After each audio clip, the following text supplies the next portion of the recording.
Hukumar kula da titunan tarayya ta kaddamar da shirin kare tituna a yankin Sokoto.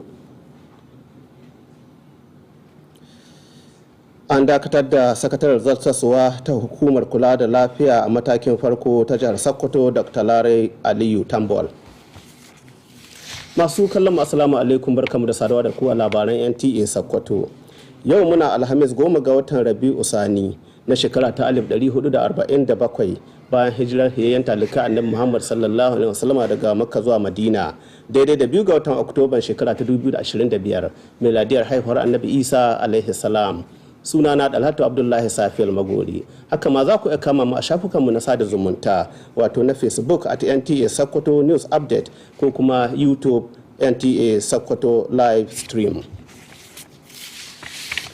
Gwamnan jihar Sokoto Dr. Amir Aliyu ya ce ba da dadewa ba gwamnati za ta fito da sabuwar doka wadda za ta hukunta masu kwarmata wa 'yan bindiga bayanai, wato informants a jihar Sokoto. Gwamna Ahmed Aliyu ya faɗi haka ne sa'ad da ya kai ziyarar ta'aziyya a ƙananan hukumomin Isa da Sabon Birnin Gobir kan rashe-rashe da suka faru sanadiyar farmakin 'yan bindiga a waɗannan yankunan. Haka ma lokacin ziyarar ta'aziyyar, Dr. Ahmed Aliyu ya raba tallafin kuɗaɗe da kayan abinci ga iyalan waɗanda suka rasa rayukansu. Cikakken rahoto zai zo muka labaranmu na gaba insha Allah. A wani bangare na ayyukan da take yi wa al'umma, hukumar kula da gyaran titunan gwamnatin tarayya ta sha alwashin ƙara mai da himma ga gyaran ilahirin manyan titunan na ƙasar nan, wato akai-akai. Daraktan yanki na biyu na shiyar arewa maso yamma, injiniya Solomon Kwage, shine ya tabbatar da hakan sa'ad da yake kaddamar da shiri na musamman kan gyaran titin tarayya da ya tashi daga birnin Sokoto zuwa Goranyo ya zarce sabon birnin Dan Halima. Ga fasarar rahoton da Ahmed Rabi'u Wurnu ya hada mana daga Abdullahi Umar Ilalu. Hukumar kula da hanyoyin gwamnatin tarayya wato FEMA bisa ga tsarin aikinta na tabbatar da ganin cewa an gyara dukkanin manyan hanyoyi, ta fara wani shirin gyara da kulawa da manyan hanyoyin gwamnatin tarayya da ke kasar nan. Shugaban hukumar na yankin Arewa maso yamma, wanda injiniya Ali Audu ya wakilta, ya jaddada muhimmancin hanyar nan da tashi daga Sokoto zuwa Goronyo ta wuce har Sabon Birni ga ci gaban tattalin arziki, tare da bayyana cewa akwai buƙatar kulawa da hanyar domin sauƙaƙa sufuri da kuma bunƙasa kasuwanci a yankin. Idan wannan itace aka kauda su daga hanya, zai taimaka cewa masu aikata laifuka suna samun mafaka suna ɓoyewa, to za a samu sauƙin wannan abubuwan. Sannan kuma wannan abun zai taimaka wa matasa, su ma za a empowering nasu. In sun gama wannan program akwai kuɗin da za a basu wanda zai taimaka ma rayuwarsu da iyalansu. Shirin, wanda aka lakaba ma suna Operation Safeguard the Road, na daga cikin muhimman shirye-shiryen hukumar FEMA a ƙarƙashin Renewed Hope Agenda na shugaban ƙasa Bola Ahmed Tinubu. Aikin ya hada da yanke ciyawa domin inganta gani daga nisa, yashe magudanan ruwa da kuma gyaran ramuka da kuma wuraren da suka lalace a hanyoyin. Masu ruwa da tsaki da suka halarci kaddamarwar sun yaba da wannan shiri, inda suka bayyana shi a matsayin wanda ya dace kuma akan gaba wajen rage haɗurran ababen hawa akan hanyoyi. Domin ƙara tallafawa rayuwar al'umma, matasa 50 ne aka ɗauka aiki a cikin shirin a wani mataki na samar da ayyukan yi ga jama'a. Daga Sokoto, Abdullahi Umar Ilalu, labaran Nta. Ma'aikatar lafiya ta jihar Sokoto ta aminta da dakatar da sakataren zartaswa ta hukumar kula da lamuran lafiya a matakin farko ta jihar Sokoto Dr. Lare Aliyu Tambol. Takardar bayani dauke da sa hannun babban sakatare a ma'aikatar lafiya ta jihar Sokoto Ibrahim Haliru Dingyadi ta ce dakatarwar ta kama aiki nan take. Haka ma takardar ta ma'aikatar lafiya ta jihar Sokoto ta aminta da naɗin Dr. Bilyaminu Balarabe Sifawa a matsayin muƙaddashin sakataren zartaswa na hukumar nan take. Takardar ta ƙara da cewa tuni an tura da takardar ta amincewa da wannan sauyin a hukumar kula da lamuran lafiya matakin farko domin ɗaukar matakan da suka dace. gwamnatin jihar Sokoto tana ɗaukar kyawawan matakai domin inganta lafiyar al'ummar jihar. Ayyukan gyaran manyan asibitocin garuruwan Kebe da Dogon Daji suna gudana gadan-gadan. Kwamishinan ma'aikatar lafiya ta jihar Sokoto Dr. Faruk Umar Abubakar Rono ya kai ziyarar dudduba yadda ayyukan suke tafiya. Ga fassarar rahoton da Ahmad Rabi'u Rono ya ɗauko mana daga wannan ziyarar. Aikin na gyaran manyan asibitoci da ke Kebe da kuma Dogon Daji na daga cikin alƙawullan da gwamnatin jihar Sokoto ta yi na ɗaukaka darajar asibitoci guda 9 a faɗin jihar. A yayin wata ziyarar duba aikin, kwamishinan lafiya Dr. Faruk Umar Abubakar ya zagaya ɗakunan kwantar da maras lafiya na maza da kuma na mata, ɗakin tiyata, ɗakin haihuwa, sashen magunguna da kuma gidajen ma'aikata waɗanda duk ana kan aikin sabunta su. Kwamishinan ya bayyana gamsuwa da inganci da kuma yadda ake gudanar da aikin, inda ya ce bayan kammala aikin zai taimaka wajen kawo cibiyoyin lafiya kusa ga al'ummomin. Zagayen da muka yi mun ga aiki ya kankama, kuma za mu ce mun yaba ma dan kwangila saboda ya tsaya ya bi wannan kundi wanda an ka tanada na gyaran wannan asibiti, kuma mun ga kayan da ya kai sawa masu ingantattu ne. Wakilan kamfanonin da ke aikin sun tabbatar da cewa za su kammala ayyukan bisa yarjejeniya da kuma sharuɗan da aka shata. Irin waɗannan ziyarce-ziyarce na sanya ido na taimakawa wajen tabbatar da aiki mai inganci da kuma ƙarfafawa masu aikin domin tabbatar da ganin sun kammala ayyukan akan lokaci domin amfanin al'ummar da ke yankunan. Abdullahi Umar Ilalu, labaran NTA. A wani bangare na ƙoƙarin ganin cewar ana gudanar da sahihan zaɓuka da ka iya gamsar da al'ummar ƙasa a Najeriya, masu hannu ga lamuran zaɓe sun yi zaman tattaunawa na yini ɗaya a birnin Sokoto, inda suka yi kira ga gwamnatin tarayya da ta fidda gwamnatocin jihohi da na ƙananan hukumomi daga tsarin samarwa hukumomin tsaro kudaden aiki ranakun zaɓe a ƙasar nan. Wakilinmu Lawali Salihu Sabon Birnin Gobir ya ba mu rahoton cewar taron na tattaunawar ya hada da jami'an hukumar zaɓe mai zaman kanta ta ƙasa da ƙungiyoyi masu zaman kansu da kuma hukumomin tsaro da malamai haɗi da shugabannin al'umma. Ga rahoton nasa.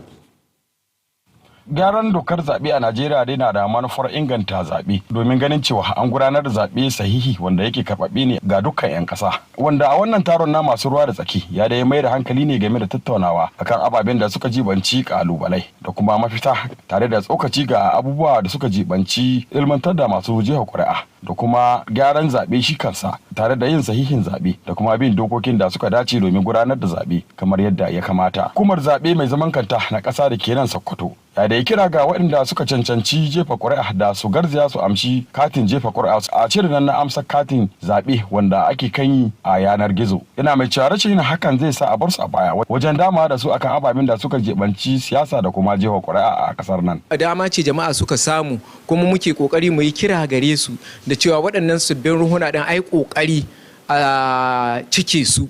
Wato ana iya cike su ta yin ko sabuwar rijista ko kuma a yi transfer daga waɗancan tsohin runhunan masu cunkoso zuwa ga waɗanga sabbin runhunan, zai zama da taimako don su kansu runhunan sabbi da aka kirkiro su samu su tsaya da ƙafafunsu. Don mutane su san ko ne a cikin INEC guideline din ne, a cikin electoral act ne, a cikin constitution. Yanzu kuma muna da app din da za mu ba mutane, link din da za mu ba mutane su samu electoral act din. Ko a federal government press ko ina ne za ka iya samu ka san ko na ana yin a cikin zaɓe, a cikin gwamnati, a cikin demokradiyya. Wasu daga cikin mahalarta taron dai sai tsokaci game da taron. So kaga ni na karu, sannan kuma gaskiya na fahimci cewa dole ne idan muna son mu samu ingantaccen zaɓe a matsayina na mai zaɓe sai na san hakkokin da ya rataya a kaina. To in gwamnatin tarayya tana son lalle ta ƙara tsaftace harkar zaɓe, dole ne ta tabbatar da tana ba kowa aikin da zai yi a bashi kuɗi from the source.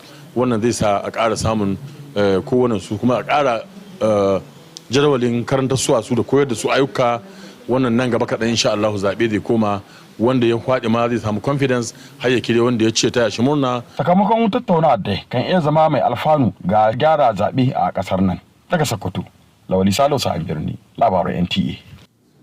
Gwamnan jihar Kabi Nasiru Idris ya jaddada ƙudurin gwamnatin jihar wajen yin kafa da tu'ammali da kudaden jama'ar jihar ta Kabi domin mayar hankali ga muhimman ayyukan samar da ci gaba da kuma bunƙasar tattalin arzikin al'ummar jihar ta Kabi. Gwamna Nasiru Idris ya faɗi haka ne sa'ad da yake rattaba hannu ga kasafin kuɗi na shekara ta 2025 da aka yi wa gyaran fuska haɗi da waɗansu takardun kuɗaɗen ayyuka da majalisar dokoki ta jihar Kabi ta aminta da su. Ga Abdul Jalil Muhammad Bawa da wannan rahoton. A wani mataki na nufin ƙara ƙarfafa fifikon ci gaba, Gwamna Nasir Idris ya sanya hannu kan sabunta dokar kasafin kuɗi ta shekarar 2025 da ta haura naira biliyan 43. Gwamna ya sake jaddada cewa jin daɗin al'umma shine a sahun gaba a gwamnatinsa, tare da ci gaba da zuba jari a ɓangarori masu mahimmanci kamar ilimi, ababen more rayuwa, noma, lafiya da tsaro. Wannan gwamnati, kamar yadda nake faɗa a koda yaushe, gwamnatin mutanen jihar Kebbi ce, kuma su ma 'yan majalisa sun nuna majalisar mutanen Kebbi ce. Gwamna Idris ya kuma rattaba hannu ga rahoton da aka amince da shi na tsarin kasafa kuɗi na shekarar 2026 zuwa 2028, wanda zai kasance tubalin tsari kasafi mai ɗaurewa da ingantaccen tsare-tsaren kuɗi. Wannan kasafi ya biyo bayan tantance shi da muka yi da kuma gyara shi domin ya yi daidai da rayuwar da muke ciki a halin yanzu. A wani ci gaban kuma, gwamnan ya amince da ƙudurin majalisar dokoki ta jihar Kebbi na sake sauya sunan makarantar sakandaren gwamnati ta Tondi zuwa sunan Sarkin Yawuri Muhammad Zayanu Abdullahi a matsayin girmamawa bisa gudunmuwar da ya bayar wajen ci gaban ilimi da al'umma. Daga birnin Kebbi, Abdul Muhammad Bawa, labaran NTA. Yanzu kuma sai maimacin wasu daga muhimman kan labaran da kuka riga kuka kalla. Mun ba ku rahoton cewa hukumar kula da titunan tarayya da ake kira FEMA a turance ta kaddamar da shiri na musamman na kare titunan tarayya a yankin Sokoto. Haka ma kun ji cewa hukumar lafiya ta jihar Sokoto ta aminta da dakatar da sakataren zartaswa ta hukumar kula da lafiya a matakin farko ta jihar Sokoto, Dr. Lare Aliyu Tambol. Labaran kenan kuna aiko muna sakonnin yadda muke gudanar da labaranmu da kuma shiraruwanmu ta yadda za mu inganta su. Haka ma za ku kada kuma da kama mu a shafukanmu na sada zumunta na Facebook at NTA Sokoto News Update ko kuma shafin YouTube at NTA Sokoto Live Stream. Labaran kenan ku kalle su a rashin turanci. Assalamu alaikum wa rahmatullahi ta'ala wa barakatuhu.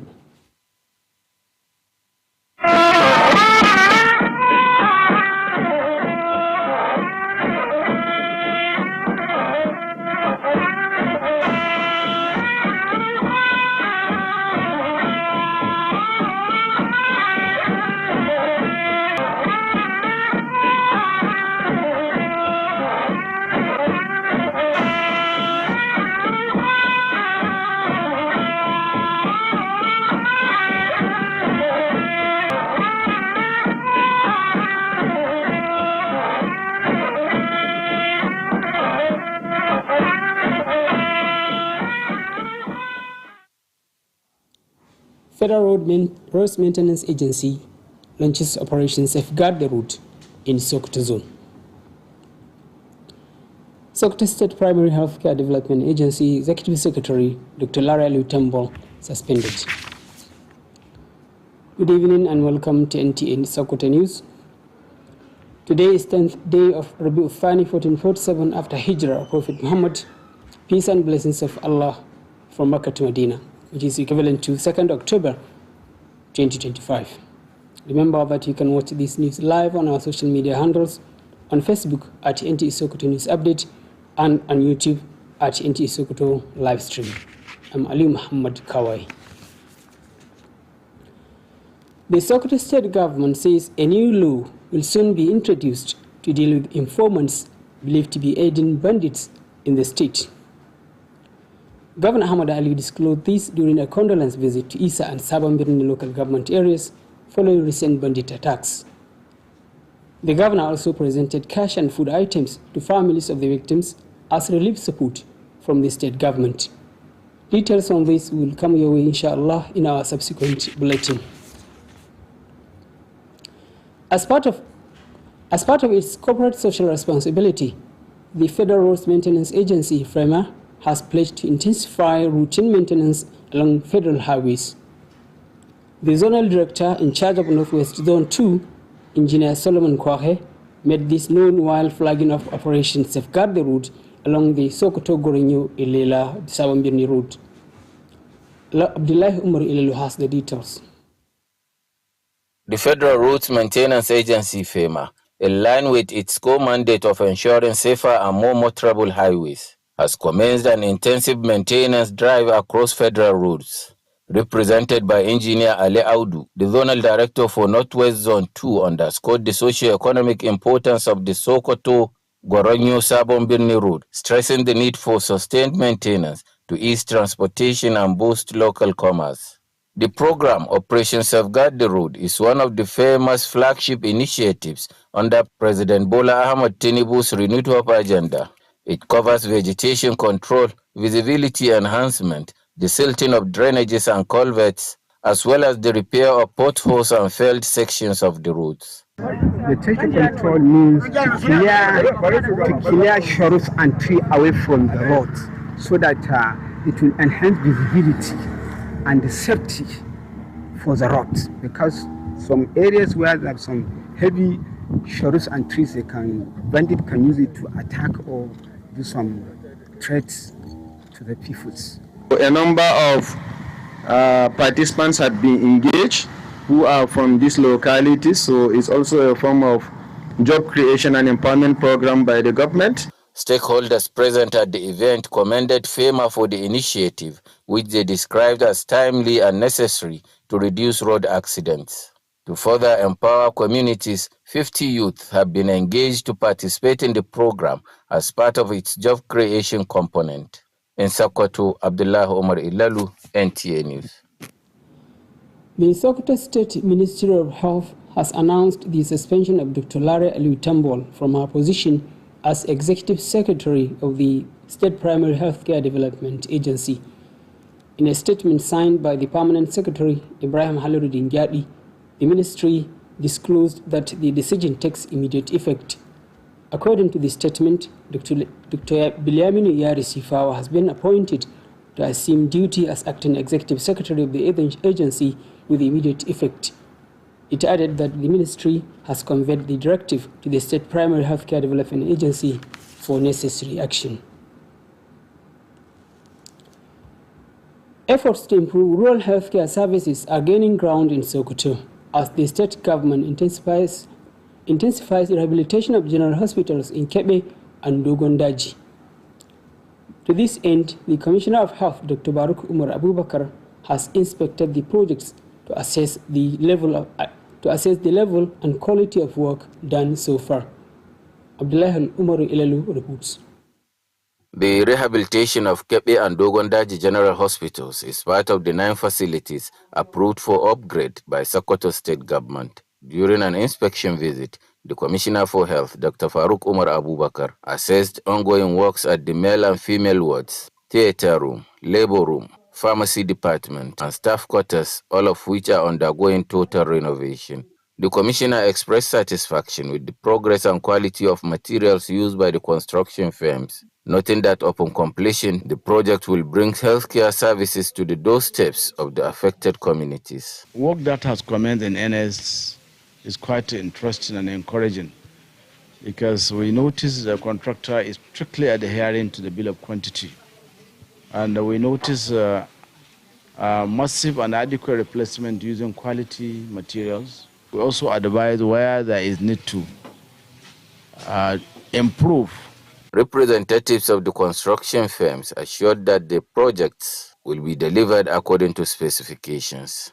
Such visit serves as a morale booster, expected to encourage the contractors to ensure timely completion of the projects for the benefits of the communities. Abdullah Omar Ilalu, NTA News.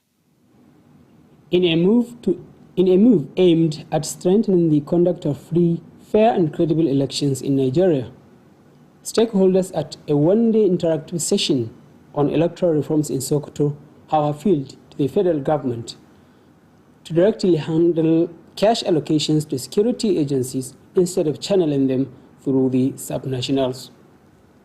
Loli Salihu Sabamini reports that the session held in Sokoto brought together officials of INEC, civil society organizations, security agencies, as well as traditional and religious leaders. The report. Election reforms in Nigeria are primarily aimed at enhancing credibility, transparency, and inclusivity in the nation's electoral process. At the center of the stakeholders' engagement were deliberations on key challenges and possible solutions, with the focus on selected thematic areas such as voter education and participation, electoral system reform, integrity and transparency, as well as legal and institutional frameworks. The Independent National Electoral Commission in Sokoto urged eligible voters not to exclude themselves from the ongoing online voter registration exercise, stating that doing so could lead to disenfranchisement in the political and electoral process. In this case, they are not going to do a fresh registration, but they are going to apply for renewal. So we are calling the attention of the populace to come out in mass to do the registration because it's the bedrock for successful election. But there are more than 18 other, quiet innovations that have taken place within INEC, which the citizens must come to terms with and understand. And it is the work of INEC, National Orientation Agency, the media and civil society to popularize these innovations. Some participants expressed their views. Federal government need to reduce over-dependence of subnational to fund the security agencies during the election. But if the federal government that designed to engage in different multi-level training and capacity enhancement, they will become very non-partisan in implementing most of the mandate of their mandate during the election. But now we have gotten the information or the knowledge. The outcome of the meeting is expected to contribute significantly to the ongoing electoral reforms process in the country. In Sokoto, Lolisalo Sambirni, NTA News. Governor Nasir Idris of Kebbi State has restated his administration's commitment to the prudent management of public resources with a focus on strengthening key sectors of the state's economy. The governor made this known after signing a revised 2025 appropriation bill and other key fiscal documents passed by the State House of Assembly. Correspondent Abdul Jalil Muhammad Bawa has the details. In a move aimed at reinforcing development priorities, Governor Nasir Idris has signed into law the revised 2025 appropriation bill totaling over 43 billion naira. The governor reaffirmed that the welfare of the people remains central to his administration, with critical investments set to continue in education, infrastructure, agriculture, health, and security. Administration, like I always said, is people of Kebbi State-oriented administration. And members of Kebbi State House of Assembly under the Speaker has demonstrated that it is the people's house. Governor Idris also assented to the adopted report on medium-term expenditure framework and fiscal strategy paper for 2026 to 2028, providing a strategic foundation for sustainable budgeting and efficient financial planning. Legislative action follows exhaustive scrutiny and adjustment to ensure that the provision of the bill align with the present fiscal realities. Meanwhile, the governor approved a resolution by the House of Assembly to rename Government Secondary School Tondi in honor of the Emir of Yauri, Muhammad Zayano Abdullahi, in recognition of his contributions to education and community development. In Birnin Kebbi, Abdul Jalil Muhammad Bawa, NTA News. Viewers, this is our news tonight, but remember you can always send us your feedback on our programs and services to enable us to serve you better. You can always watch this news live on our social media handles on Facebook at Nta Sokoto live stream and on YouTube. at Nta Sokoto News live stream and Nta Sokoto News update. Before you go, the Federal Roads Maintenance Agency launches Operation Safeguard the Road in Sokoto Zone.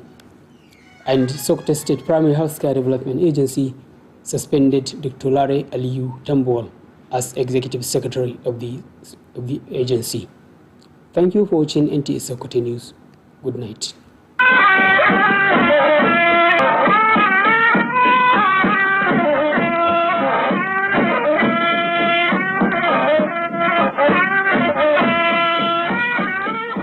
It's here. Hello, Mr. Right Season 3 is back and better. It is our goal to match-make eligible singles with their ideal date, interest date, and perfect date to finally become that golden date! These talented singles are not just endowed with physical attributes. They also possess a wide range of emotional attributes which will help that one person to find their main button. My name is Kiki, I am your host, and I'll be doing this with my partner in matchmaking. And my name is Prince Nelson, and together we are going to usher you into another sumptuous season of Hello, Mr. Right. So you make sure to join us every week on ST Nollywood Plus, on Star Times, and Star Times on our Plus other partnering channel. Hello, Mr. Right Season 3 is proudly powered by Star Times Solar and supported by Indomie.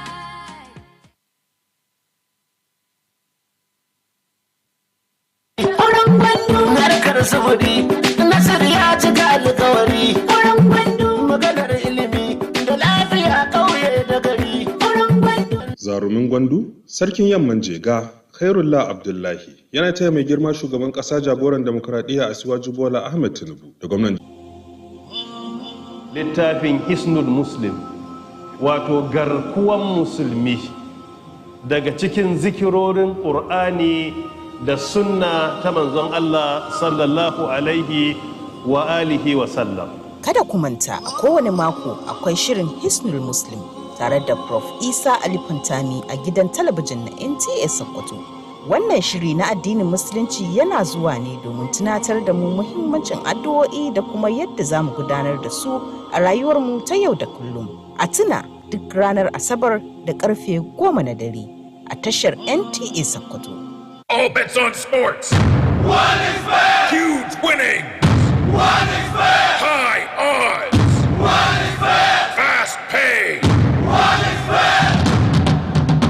One is fair. Bookmaker Company. It's here. Hello, Mr. Right Season 3 is back and better. It is our goal to match-make eligible singles with their ideal date, interest date, and perfect date to finally become that golden date!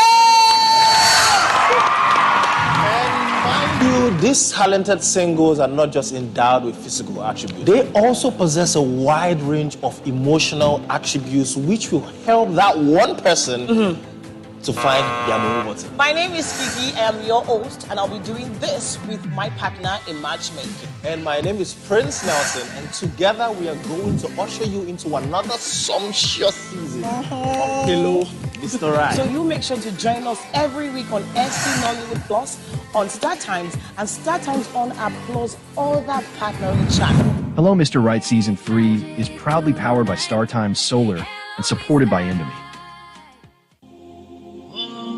Littafin Hisnul Muslim, wato garkuwan musulmi, daga cikin zikirorin Qur'ani da sunna ta manzon Allah